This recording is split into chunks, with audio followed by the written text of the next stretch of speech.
Welcome to Natural Aesthetics. This is a typical kind of pre-workout meal for me. It's an Asian dish, a soup type broth meal.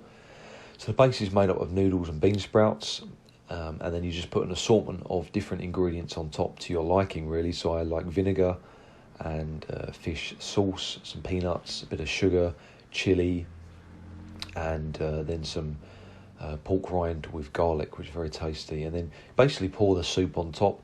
The soup is comprised of like a broth mixture with soft vegetables like marrow type vegetables, pickled garlic, meatballs and pork shoulder. So utilising a fattier cut of meat, it's much cheaper, and obviously the macros are better for me, bearing in mind that I'm trying to bulk, trying to put on weight. It doesn't really make sense to eat too much lean meat when you're trying to put on weight. It's more expensive, and it's not really going to help your macros when you're trying to add body weight and increase your strength. It doesn't always have to be, fillet steak and chicken breast. You can use those fattier cuts of meat, sometimes pork shoulder, slightly fattier beef mince, for example, thighs, turkey thighs, chicken thighs, stuff like that with skin on. Then moving on to the session. So this is day 2 of week 4 from the MADCOW routine. I'll start off with overhead press.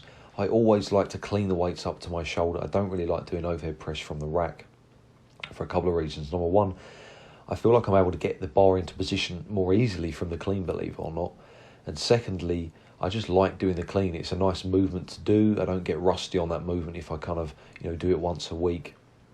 Supplement some of the other upper body pull movements quite nicely as well. I just enjoy it. And then move on to deadlifts. This is the penultimate set, so 150 kilos for a fast set of 5, all without any belt. Still do all of my lifts without a belt at the moment. And then working set 170 for a relatively fast set of 5. I do try and do my deadlifts as fast as possible, really. You can really build up a lot of explosivity by doing deadlifts with speed. I don't really think you're going to benefit much from trying to deadlift slowly. In my opinion, I would always try and accelerate the bar as fast as possible, try to break inertia as fast as possible off the floor.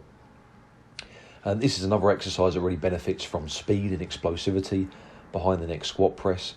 So on this day, I just do light squats, 3 sets of 3 at 80 kilos, the knees feeling a lot better. And then just did some, squat press from the last rep. It's a little bit of a kind of fun exercise to do. Then did some lat pull down, which really kind of tires me out for the incline chest press. If I do the chest press prior to lat pull down, my performance is a lot better. 2.5 kilos increased strength easily. So of course you have to bear in mind the order of exercises. Even if the exercises are not working the same muscle groups, you'll notice a massive drop off in strength on the later exercises. And it's noticeable for me on the incline press. Exercises you want to see the biggest improvements on strength in, you have to put at the start of the training session. So thanks for watching, guys. If you enjoyed the video, give it a thumbs up.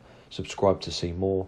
Stay tuned for more videos. If you've got any questions about natural bodybuilding or nutrition, anything like that, then leave a question in the comment section below and I'll get back to you as soon as possible. Thank you very much. Stay strong.